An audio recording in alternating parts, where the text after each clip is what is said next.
Shalom, salam sejahtera untuk kita semua, Bapak, Ibu, Saudara, Saudari yang dikasihi Tuhan dimanapun kita berada.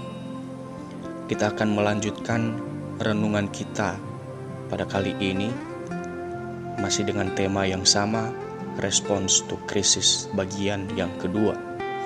Ayatnya terambil di dalam Mazmur nomor 55, ayat yang ke-23.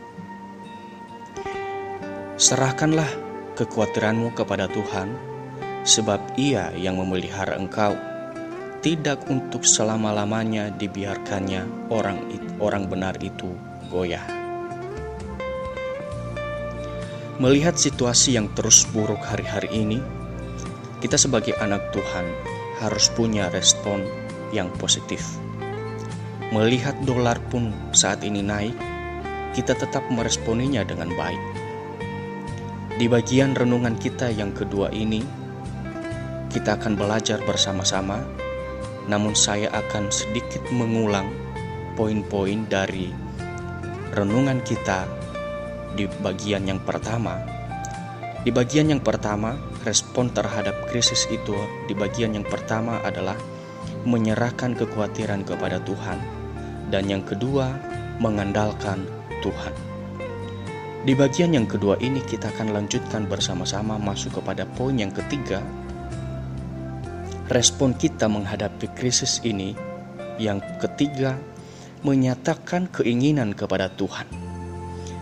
Di dalam Filipi pasal 4 ayatnya yang ke-6 berbunyi demikian. Janganlah hendaknya kamu khawatir tentang apapun juga, tetapi nyatakanlah di dalam segala hal keinginanmu kepada Allah, dalam doa dan permohonan dengan ucapan syukur. Setiap kita punya keinginan masing-masing kepada Tuhan. Kita menyatakan keinginan itu lewat doa, permohonan kepada Tuhan. Memang betul kondisi yang kita hadapi saat ini sulit. Tetapi jangan sampai doa kita kepada Tuhan juga ikut krisis, saudara yang dikasihi Tuhan. Kita harus sadar bahwa kita adalah anak-anak Tuhan, murid-murid Tuhan, dan kita adalah jemaat-jemaat Tuhan. Di dalam 2 Korintus pasal 5 ayatnya yang ke-20 berbunyi demikian. Jadi kami ini adalah utusan-utusan Kristus. Seakan-akan Allah menasihati kamu dengan perantaraan kami. Dalam nama Kristus, kami meminta kepadamu, berilah dirimu didamaikan dengan Allah. Ada kata yang menarik di sini, Bapak Ibu Saudara. Jadi kami ini adalah utusan-utusan Kristus. Kata utusan dalam King James Version adalah ambassador, yang artinya duta besar. Karena kita ini adalah duta besar dari Tuhan Yesus, maka Tuhan yang akan menyatakan segala sesuatu kepada kita asal kita hidup benar di hadapan Tuhan. Yang keempat, poin yang keempat, mengucap syukur dalam segala hal. Mengucap syukur dalam segala hal memang itu tidak gampang, dan ini sangat sulit bagi mereka yang sedang menghadapi berbagai macam persoalan-persoalan.